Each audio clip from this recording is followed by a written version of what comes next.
Hello hello hello. Welcome welcome welcome. आप देख रहे हो विन साइंस। मैं पेन सिलेक्ट कर लूँ। आप देख रहे हो विन साइंस। मेरा नाम है स्वानंद और आज 10th का चैप्टर जिसका नाम है कार्बन एंड इट्स कंपाउंड्स, उसका पार्ट 2 पढ़ने वाले हैं। आज की स्लाइड्स काफ़ी ज़्यादा इंटरेस्टिंग है बिकॉज़ मैंने इनको बहुत प्यार से बनाया हुआ है। आप देख सकते हो कितनी प्यारी प्यारी है, पीछे हरा हरा बैकग्राउंड। तो यहाँ पे बाहर हो रही है बारिश, यहाँ पे विंडो है जहाँ से लाइट आती है मेरे फेस पे। तो बाहर बारिश का मौसम है तो थोड़ा सा एडजस्ट कर लेना, बाकी कोई प्रॉब्लम नहीं है। तो आप देख रहे हो विन साइंस और हम डाइव इन करने वाले हैं इस चैप्टर में। तो उससे पहले हमने इस क्लास से पहले लास्ट क्लास में क्या पढ़ रखा है कार्बन के बारे में। तो हमने सिर्फ ये जाना था बेसिक कि कार्बन होता क्या है, कार्बन किस तरीके से होता है, कार्बन का एटॉमिक नंबर, कार्बन की कुछ प्रॉपर्टीज़ हमने जान ली और फिर हमने ये भी जान लिया कि कार्बन पढ़ना क्यों हमारे लिए बहुत ज़्यादा इम्पोर्टेंट हो जाता है। तो आज के इस प्यारे से चैप्टर में हम जानने वाले हैं allotropes of carbons, versatile nature of carbon, saturated and unsaturated carbon compounds, chain branches and rings. यहाँ तक हम आज जानने वाले हैं कार्बन के बारे में। इस चैप्टर में बहुत ज़्यादा मज़ा आने वाला है बिकॉज केमिस्ट्री 10th का बहुत ज़्यादा इजी है 9th के कंपैरिजन में, तो आपको ये बहुत जल्दी जल्दी समझ में आने वाला है। तो सबसे पहले, अब बहुत हो गई बातें, अगर आप नए हो तो सब्सक्राइब कर दीजिएगा चैनल को। अब हम सीधा चैप्टर में डाइव इन करने वाले हैं। चैप्टर को पूरा चीर फाड़ करके ठीक से पढ़ेंगे और फिर आपके दिमाग में ये चैप्टर डायरेक्टली जाके मतलब आपको बहुत अच्छे से समझ में आएगा। तो carbon and its compounds, you are watching Win Science. If you are new, subscribe to channel. अब हम सीधा चैप्टर के अंदर घुसेंगे। Allotropes of carbon. अब देखो, आइसोटोप्स वगैरह तो आप जान जान गए होंगे, लेकिन ये एलोट्रोप्स मतलब क्या? एलोट्रोप्स मतलब कि कई और स्पेसिफिक पोजीशंस में हम कार्बन की एक ऐसी पोजीशन बिठाएंगे अलग अलग, जिससे एक अलग ही प्रॉपर्टीज शो करने लगेगा वो कार्बन का एक मास। तो उस तरीके के हमें 3 एलोट्रोप्स पढ़ने हैं। पहला है डायमंड, दूसरा है ग्राफाइट और तीसरा है बकमिंस्टर फुलरिन मॉडल। तो एक एम्प्टी पेज पे मैं आपको डायमंड का स्ट्रक्चर ड्रॉ करके दिखाता हूँ। अब देखो, डायमंड जो है ना वो कार्बन से ही बना हुआ होता है, राइट? तो कुछ इस तरीके के एक फिक्स्ड यूनिट में कार्बन हमें देखने को मिल जाता है। कुछ इस तरीके की अरेंजमेंट होती है और यहाँ पे एक कार्बन, यहाँ पे एक कार्बन, यहाँ पे एक कार्बन, यहाँ पे एक कार्बन, यहाँ पे एक कार्बन। अब नीचे यहाँ पे एक कार्बन, यहाँ पे एक कार्बन, यहाँ पे एक कार्बन, यहाँ पे एक कार्बन, यहाँ पे एक कार्बन, यहाँ पे एक कार्बन, यहाँ पे एक कार्बन, यहाँ पे एक कार्बन। कुछ इस तरीके के अलाइनमेंट में हमें कार्बन देखने को मिल जाता है, जिससे एक डिफरेंट स्ट्रक्चर फॉर्म होता है जिसका नाम है डायमंड। उसी जगह पे अगर हमने देख लिया ग्राफाइट का, तो हमारा जो ग्राफाइट है वो ऐसे 6 कार्बन के चेन्स में हमें एक के ऊपर एक बैठा हुआ नज़र आता है। तो 1 2 3 4 5 6, तो इस तरीके का कुछ हमें एक लेयर के ऊपर दूसरी लेयर देखने को मिल जाता है। तो एक और बात मैं ये कहना चाहूँगा, जिस तरीके से कार्बन की अरेंजमेंट अलग अलग होगी ना, उसी तरीके से हमें अलग अलग प्रॉपर्टीज़ भी देखने को मिल जाएंगी। तो वो किस तरीके से, तो मैं बता देना चाहूँगा। डायमंड जो है ना, that is a very very bad conductor of electricity and heat. लेकिन जो हमारा ग्राफाइट है ना, वो बहुत अच्छे से इलेक्ट्रिसिटी पास करता है। उसी तरीके से ना, diamond is the hardest substance on the earth, लेकिन ये जो ग्राफाइट है ना, वो फ्रिक्शन मतलब फ्रिक्शन कम करने के लिए जो ऑयल्स होते हैं ना, उनके अंदर भी ग्राफाइट डाला जाता है। इतना ये स्मूथ और ये सॉफ्ट होता है। तो different structures result in diamond and graphite having very different physical properties seen through the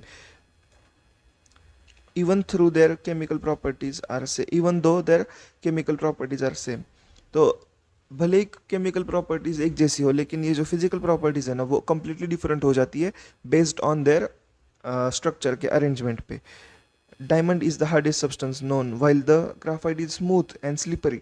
slippery होता है इसलिए वो मशीन्स के अंदर ऑयल में भी डाला जाता है ताकि इंजन इफिशिएंटली काम कर सके। Fullerene form another class of carbon allotropes. The first one is identified as C60, मतलब 60 कार्बन से बना हुआ एक structure where which has carbon atoms arranged in shape of football. तो देखो कुछ इस तरीके से, देखो फुटबॉल होता है हमारा, तो उस पे भी कुछ पेंटागॉन्स होते हैं, कुछ हेक्सागॉन्स हमें देखने को मिल जाते हैं। तो इस तरीके से हमारा बकमिनिस्टर फुलरिन मॉडल नज़र आ जाता है। Since this looked like a geodesic dome arrangement by the US architecture Buckminster Fuller. हाँ, अब ये जियोडेसिक डोम मैं बता देता हूँ। अब देखो, अगर आपने कभी ऑब्जर्वेटरी देखी होगी स्टार्स की, तो वो कुछ ऐसी सेमी सर्कुलर होती है और कुछ इस तरीके की होती है। तो ये जियोडेसिक डोम मतलब क्या? डोम मतलब semi hemi circular hemispheric substance, hemispheric shape, और इस पे कुछ इस तरीके के पैटर्न्स हमें देखने को मिल जाते हैं। जो आधा कटा हुआ फुटबॉल है उस तरीके से हमें देखने को मिल जाता है। तो इसी तरीके के देखे गए थे, एक आर्किटेक्चर थे जिनका नाम था बकमिनिस्टर फुलरिन। तो उनके नाम पे हमने इसको फुलरिन नाम दे दिया, बिकॉज ये देखो आप फुटबॉल की तरह ही दिख जाता है। अब आगे क्वेश्चन है, what would be the electron dot structure of carbon dioxide which has formula CO2। ये हमारे लास्ट लेक्चर में हमने बहुत अच्छे से, बहुत प्यार से समझा था। कार्बन जो है, ऑक्सीजन जो है, कार्बन का है 2,4, ऑक्सीजन का है 2,6। सही कहा क्या मैंने? क्या मैं ये सही कह रहा हूँ? तो कार्बन के बाहरी शेल में होंगे कितने इलेक्ट्रॉन्स? 1 मिनट रुक जाओ, 1 2 3 4, अरे रुको रुको रुको, 1 2 3 4 होंगे। और ऑक्सीजन जो है हमारा प्यारा प्यारा शिनचैन शिनचैन, ऑक्सीजन जो है उसके बाहर होंगे 1 2 3 4 5 6। ऑक्सीजन 1 2 3 4 5 6। तो ये जब मिलाएंगे हम, तो इसको 2 इलेक्ट्रॉन्स की कमी है और इसको 2 इलेक्ट्रॉन्स की कमी है। तो हम ये दोनों इलेक्ट्रॉन्स यहाँ पे, ये दोनों इलेक्ट्रॉन्स यहाँ पे दे देते हैं। तो कुछ इस तरीके का स्ट्रक्चर हमें देखने को मिल जाएगा। C ऊपर के साइड पे, O 3 4 5 6, O 1 2 3 4 5 6। तो कुछ इस तरीके के स्ट्रक्चर्स हम क्लियरली देख सकते हैं दोनों आंखों से। तो ये हो गया है उसका इलेक्ट्रॉन डॉट स्ट्रक्चर। तो इस तरीके का इलेक्ट्रॉन डॉट स्ट्रक्चर बन जाता है CO2 का। अरे रुक जाओ, अब देखो, ये यहाँ पे थोड़ा सा हमने गलत कर दिया। हमने क्यों गलत कर दिया, मैं ये आपको बता देता हूँ। कार्बन का तो मतलब नोबल इलेक्ट्रॉनिक कॉन्फ़िगरेशन फिल ही नहीं हो रहा। तो हम क्या करेंगे, ऑक्सीजन को बोलेंगे कि भाई तू भी इसको, अब देखो हमने कार्बन की भूख के बारे में सोचा ही नहीं। तो अगर कार्बन को भी अगर नोबल गैस कॉन्फ़िगरेशन चाहिए तो उसको भी और 2 कहीं से लाने होंगे ताकि 8 हो जाए। तो ये इसको क्या कहता है ना कि तू मुझे एक पेयर दे दे, और इसको भी कहता है तू मुझे एक पेयर दे दे। अब देखो, इसके हो गए 8, इसके भी हो गए 8 और इसके भी हो गए 8। नोबल गैस कॉन्फ़िगरेशन आ जाएगा इलेक्ट्रॉन्स में। तो कुछ इस तरीके का है, C double bond O double bond O। अब ये डबल बॉन्ड O क्यों? बिकॉज 4 इलेक्ट्रॉन्स शेयर किए गए हैं। तो ये बन जाता है electron dot structure of carbon dioxide. तो what would be the electron dot structure of molecule of sulphur which is made up of 8 atoms of sulphur. तो मैं आपको एक बहुत इंटरेस्टिंग बात बता देता हूँ। सल्फर की ना रिंग हो जाती है। तो कुछ इस तरीके से sulphur sulphur sulphur sulphur sulphur sulphur sulphur sulphur 1 2 3 4 1 2 3 4। तो इस तरीके की रिंग बन जाती है। उसके बाद में उसके शेप में भी चेंजेस आ जाते हैं कुछ इस तरीके का, लेकिन वो आपको इस टाइम पढ़ने की ज़रूरत नहीं। 1 2 3, तो देखो 1 2 3 4 5 6 7 और 8। तो इस तरीके का भी स्ट्रक्चर बन जाता है। तो वो आपको जानने की इतनी ज़रूरत नहीं है, लेकिन हमने वो क्वेश्चन था इसलिए मैंने कह दिया कि सल्फर केस रिंग भी बन जाती है, आपको उससे ज़्यादा दिमाग लगाने की ज़रूरत नहीं है। अब versatile nature of carbon, the nature of covalent bond enables carbon to form large number of compounds. अब मैं ये कहना चाहूँगा कार्बन जो है वो इतना ज़्यादा स्पेशल है बिकॉज उसके बाहरी शेल में 4 इलेक्ट्रॉन्स है, ये हमने लास्ट में पढ़ा था। लेकिन ये और भी कई सारी प्रॉपर्टीज शो करता है जिनकी वजह से कार्बन एक बहुत ही ज़्यादा स्पेशल कंपाउंड बन जाता है और ये हाईली रिएक्टिव बन जाता है। ऑलमोस्ट हर एलिमेंट कार्बन से रिएक्ट करके कंपाउंड बना सकता है। ऑलमोस्ट, मैं हर कोई करेगा ऐसा नहीं कह रहा हूँ। और इसी वजह से कार्बन के बहुत सारे कंपाउंड्स हमें मिल जाते हैं। कार्बन एक तो क्या करेगा, देखो, एक तो 4 इलेक्ट्रॉन्स गेन करेगा या फिर 4 इलेक्ट्रॉन्स लूज करेगा। अब अगर वो 4 इलेक्ट्रॉन्स गेन करेगा फिर भी उसके पास उतना पावर नहीं है कि वो गेन किए हुए इलेक्ट्रॉन्स को सस्टेन करे, और 4 इलेक्ट्रॉन देकर भी उसके पास इतनी एनर्जी नहीं है कि वो फिर भी न्यूक्लियस को स्टेबल रख सके। तो ये प्रॉपर्टी जो है वो कार्बन को बनाती है सबसे स्पेशल एलिमेंट। तो कुछ ऐसी प्रॉपर्टीज़ के बारे में हम डिस्कस करेंगे जिनकी वजह से हमें लगता है कि carbon is the most special element. तो वो है कैटनेशन। कैटनेशन मतलब क्या, carbon has unique ability to form bonds with other atoms of carbon giving rise to large molecules. This property is known as catenation. Carbon carbon के साथ, यहाँ पे carbon के साथ, यहाँ पे कार्बन के साथ, यहाँ पे कार्बन के साथ, इस तरीके से भी, फिर यहाँ पे एक कार्बन, यहाँ पे एक कार्बन, यहाँ पे ऐसा नेट भी बना सकता है, या फिर अगर उसका मन चाहे तो ये कैटनेशन प्रॉपर्टी की हेल्प से ऐसे कार्बन के बड़े बड़े बड़े बड़े बड़े बड़े बड़े बड़े चेन्स बना सकता है। आपको शुगर मालूम होगा, C6H12O6, ये इसका फॉर्मूला है। मतलब इसमें 6 कार्बन का चेन बना हुआ होता है, रिंग बना हुआ होता है। तो देखो कार्बन रिंग भी बना लेता है। ये आपके लिए मैंने सीक्रेट रखा था अभी तक, लेकिन कुछ इस तरीके से रिंग भी बना लेता है कार्बन, कोई भी बड़ी बात नहीं है इसमें। कार्बन्स बहुत लंबे लंबे। अब आपने कभी सोचा है क्या कि हमारा जो पेट्रोल होता है तो वो, मतलब पेट्रोल जो होता है वो कितने सारे कार्बन से बना होता है, तो वो ना ऐसे बड़े बड़े बड़े चेन्स से बना हुआ होता है। इसलिए वो मतलब कार्बन डाइऑक्साइड छोड़ता है जब वो हम जला देते हैं।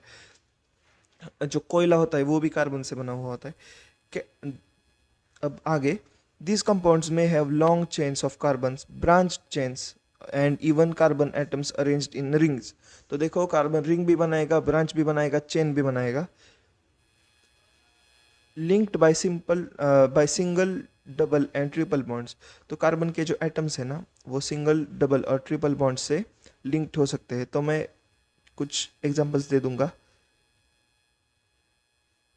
तो ये जो है कार्बन डाइऑक्साइड, इसमें देखो कार्बन ने डबल बॉन्ड्स बना लिए। ऐसे कई सारे होते हैं जिनके साथ कार्बन ट्रिपल बॉन्ड भी बना सकता है। तो इस तरीके से भी कार्बन काम करता है।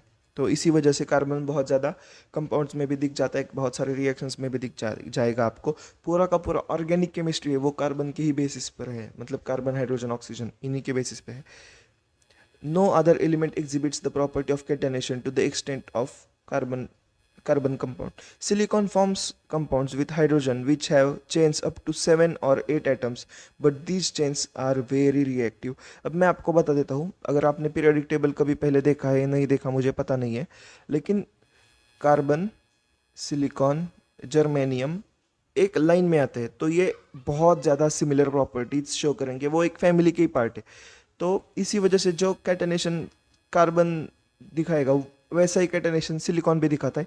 लेकिन प्रॉब्लम क्या है कि सिलिकॉन बहुत बड़ा है, एक्चुअली साइज में बहुत ज़्यादा बड़ा होता है, तो इसलिए वो एक 7-8 चेन्स बनाएगा सिलिकॉन के और फिर वो टूट जाएगा बिकॉज वो बहुत ज़्यादा रिएक्टिव नेचर में होता है। कार्बन का साइज छोटा है, वो भी एक बहुत इंपॉर्टेंट है। The carbon carbon bond is very strong and hence stable. This gives us large number of compounds with many carbon atoms link to each other. तो देखो कार्बन कार्बन बॉन्ड भी बहुत ज़्यादा स्ट्रांग होता है, वैसे सिलिकॉन सिलिकॉन बॉन्ड इतना ज़्यादा स्ट्रांग नहीं होता। और यही कैरेक्टरिस्टिक है जो कार्बन को एक बहुत ही अच्छा एलिमेंट बनाती है, जो बहुत ज़्यादा रिएक्ट भी करेगा, बहुत सारे कंपाउंड्स भी हमें शो करेगा। वर्सटाइल नेचर में और एक बात, since carbon has valency of 4, it is capable of bonding with 4 other atoms of carbon और atoms of some other monovalent element. तो देखो कार्बन के पास वैलेंसी 4 है, तो इसी वजह से जो मैंने अभी एक्सप्लेन किया था कि वो बहुत सारे मतलब कंपाउंड्स के साथ और खुद के साथ भी बॉन्ड बना लेता है। Again Again, the bonds that carbon forms with most of the other elements are very strong, making these compounds exceptionally stable. तो देखो, अब मैं आपको ये बता देना चाहूँगा, Na और Cl ले लेते हैं। तो इनके बारे में हमने क्या पढ़ा था कि इनमें चलो, तो इनमें जो बॉन्ड्स होते हैं ना, तो वो आयनिक अट्रैक्शन की वजह से होते हैं। मतलब पॉजिटिव और निगेटिव हमेशा अट्रैक्ट करते हैं, तो इसी वजह से होते हैं। लेकिन इनमें जो बॉन्ड्स होते हैं ना, वो इतने ज़्यादा स्ट्रांग होते हैं कि वो एक दूसरे को बहुत अच्छे से होल्ड करके रख सकते हैं, बिकॉज वो शेयरिंग होती है इलेक्ट्रॉन्स की। और इसी वजह से ये एक्सेप्शनली स्टेबल हो जाता है। और कार्बन का साइज भी छोटा होता है, इसलिए वो स्टेबिलिटी मेंटेन करने में बहुत ज़्यादा हेल्पफुल होता है। One reason for formation of strong bonds by carbon is it's small size, जो मैंने अभी कहा छोटा साइज होता है, इसी वजह से this enables the nucleus to hold on the shared pairs of electrons strongly. अगर कार्बन का साइज ही छोटा होगा तो न्यूक्लियस को भी ऐसे इलेक्ट्रॉन्स को खींच के रखने में ज़्यादा परेशानी नहीं होगी। अब नेक्स्ट सब topic, saturated and unsaturated carbon compounds. अब compounds of carbon which are linked with one single bond between the carbon are called as saturated compound. अब ये समझने के लिए मैं आपको ये कहना चाहूँगा, इसकी एक बहुत छोटी ट्रिक है। एक होंगे जो भूखे हैं, एक है जिनका पेट भर गया है आराम से। तो जिनका पेट भर गया है जिन कार्बन आइटम्स का, वो ज़्यादा रिएक्ट नहीं करेंगे, लेकिन जिनका पेट नहीं भरा वो बहुत ज़्यादा काम करेंगे। तो जो जिनका पेट भरा हुआ है, मतलब जिनमें सिर्फ सिंगल सिंगल बॉन्ड्स है, उन्हें हम कहते हैं सैचुरेटेड। लेकिन जिनका पेट नहीं भरा उनको हम कहेंगे अनसैचुरेटेड। अब मैं आपको सैचुरेटेड का एक स्ट्रक्चर ड्रॉ करके दिखाऊंगा।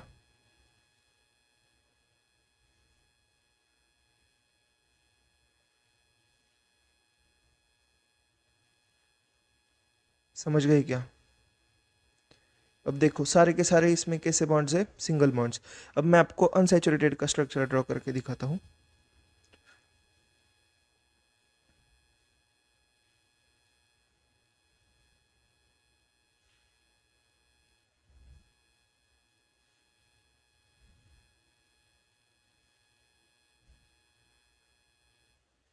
तो अब ये क्या है?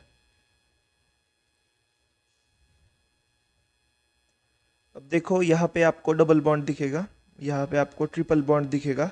और ये डबल बॉन्ड और ट्रिपल बॉन्ड की वजह से इसको हम कहेंगे अनसैचुरेटेड, मतलब जिसमें थोड़ी सी भूख है। तो जब उसकी भूख सेटिस्फाई करने का टाइम आएगा तो ये यहाँ से बॉन्ड हटाएगा, यहाँ पे लगाएगा और यहाँ पे ऐसे लगाएगा।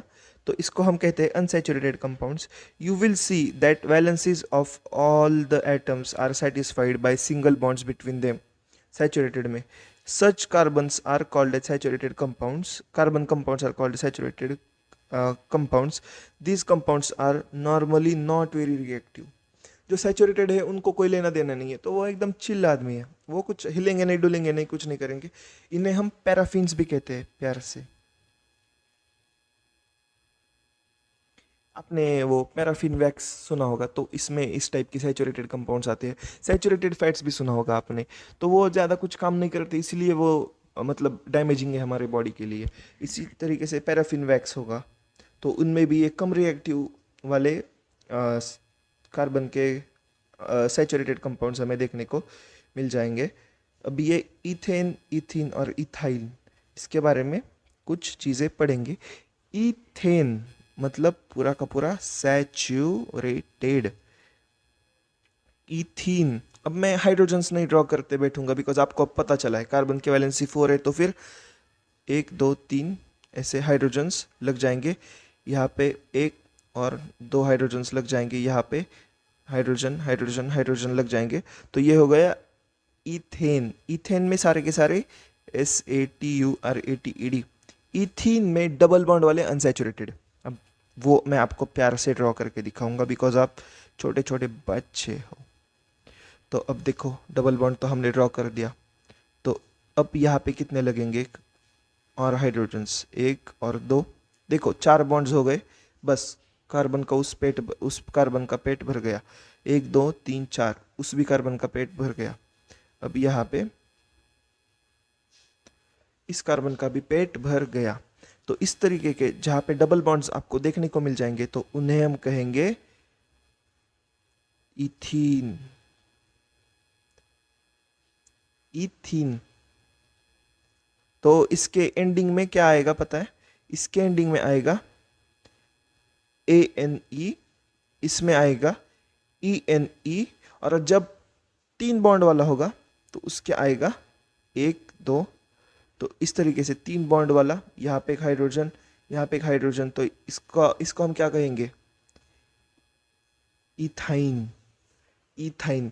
अब ये आपको मिथ इथ प्रोप वो मैं आपको थोड़ा सा आगे बता दूंगा कि कार्बन के अगर एक कार्बन है, 2 कार्बन है, 3 कार्बन है एक कंपाउंड में, तो आप उसको क्या नाम से पुकारोगे।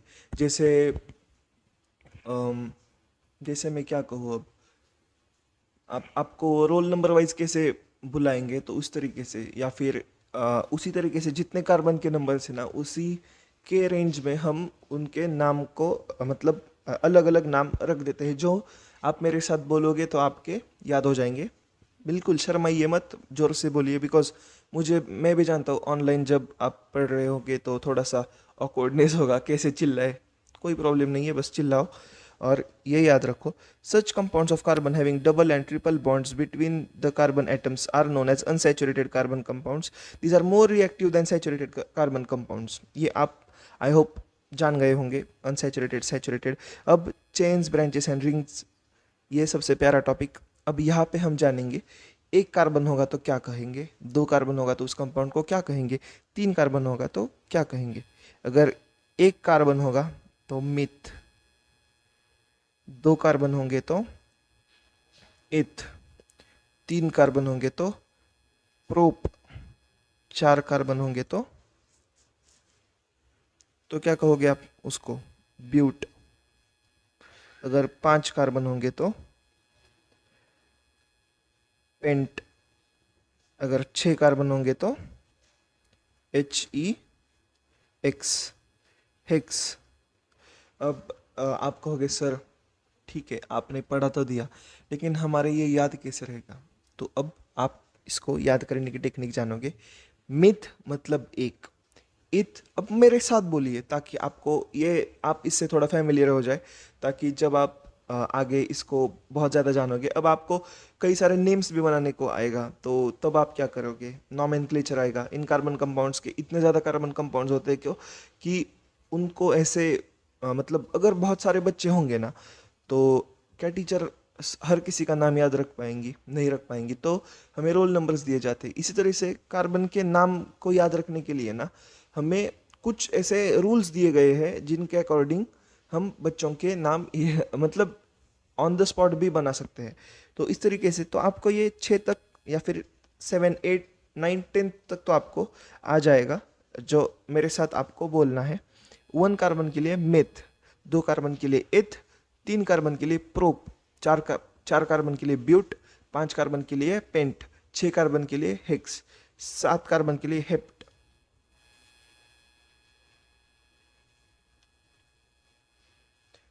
8 कार्बन के लिए ऑक्ट, 9 कार्बन के लिए नॉन, और 10 कार्बन के लिए DEC, डेक। तो अब आपको क्या करना है, मैं कहूँगा कि चलो अब मुझे सैचुरेटेड कार्बन्स का बता दो। सैचुरेटेड कार्बन्स के लिए हम क्या यूज़ करते हैं? ANE अभी यहाँ पे तो पढ़ा था। तो अगर मैंने कहा कि एक कार्बन वाला सैचुरेटेड कार्बन कंपाउंड का नाम बता दो, आप मिथ के आगे लगाओगे ANE, तो ये क्या हुआ? मीथेन। इथ के आगे एक कार्बन ANE लगाया तो बन गया इथेन। देखो इथेन का स्ट्रक्चर, मीथेन का स्ट्रक्चर। उस तरीके से प्रोपेन के आगे अगर प्रोप के आगे एन लगाया तो बन जाएगा प्रोपेन। ब्यूट के आगे एन लगाया तो बन जाएगा ब्यूटेन। पेंट के आगे ANE लगाया तो बन जाएगा पेंटेन। अब ये जानना आपको बहुत ज़्यादा इंपॉर्टेंट है। अगर मैंने कहा कि अनसैचुरेटेड बनाओ तो आप एक कार्बन वाला अनसैचुरेटेड बना ही नहीं सकते। तो मीथीन एग्जिस्ट ही नहीं करता, या फिर मीथाइन एग्जिस्ट ही नहीं करता, लेकिन ईथीन या फिर ईथाइन एग्जिस्ट कर लेता है।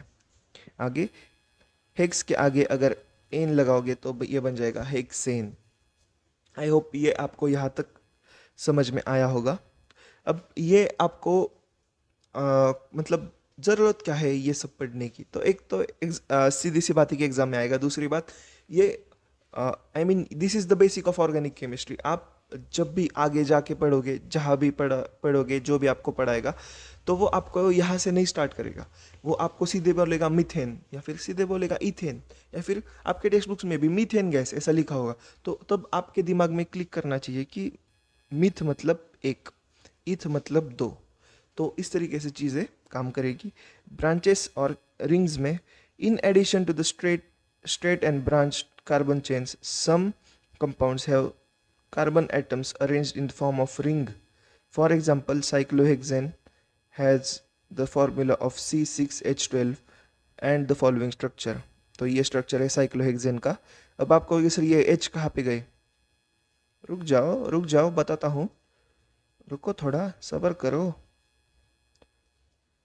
तो यहाँ पे इससे H H H H, because carbon को की वैलेंसी कितनी है, 4, तो ऑब्वियसली एक 5 कैसे ले लेगा, तो 4 बॉन्ड्स हो गए। I hope you can see it. तो इस तरीके से हमने जान लिया है कि चेन्स, रिंग्स, ब्रांचेस किस तरीके की होती है। और एक मैं आपको एक छोटी सी बात बताना चाहूँगा ब्रांच के बारे में।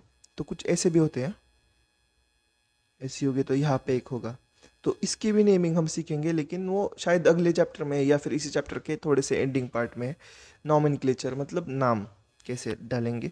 ब्रांचेस और चेन्स में आगे, all these carbon compounds which contain only carbon and hydrogen are called as hydrocarbons.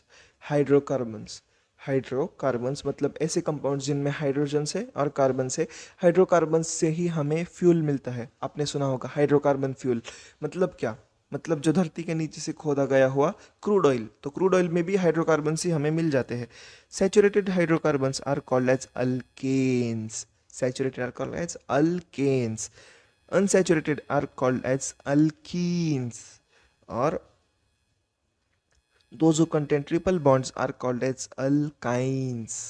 Alkynes, YNES, ENES, ANES। और जितना पढ़ना था उतना हमने सक्सेसफुली पढ़ लिया है। अब मुझे बताओ चलो, ANE कहाँ पे यूज़ करोगे, सिंगल बॉन्ड सैचुरेटेड। ENE और YNE कहाँ पे यूज़ करोगे, डबल बॉन्ड, ट्रिपल बॉन्ड, और ये अनसैचुरेटेड पे यूज़ करोगे। You were watching and you are watching win science. अभी एक 10-15 मिनट में 9th वालों का भी क्लास रिकॉर्ड करना है मुझे। इस चैप्टर को पढ़ाते हुए बहुत मज़ा आएगा। आगे तो बहुत अच्छे अच्छे टॉपिक से, अच्छी रिएक्शन से जो आपको जाननी है। तो इसी तरीके से प्यार बनाए रखें। You are watching and you were watching Win Science. If you are new to the channel, subscribe. If you find any value in this lecture, then hit the like button and share it with your friends, your close friends and everyone else जो 9th class में अभी पढ़ रहे, 10th class में पढ़ रहे। And thank you for watching. Bye bye bye bye.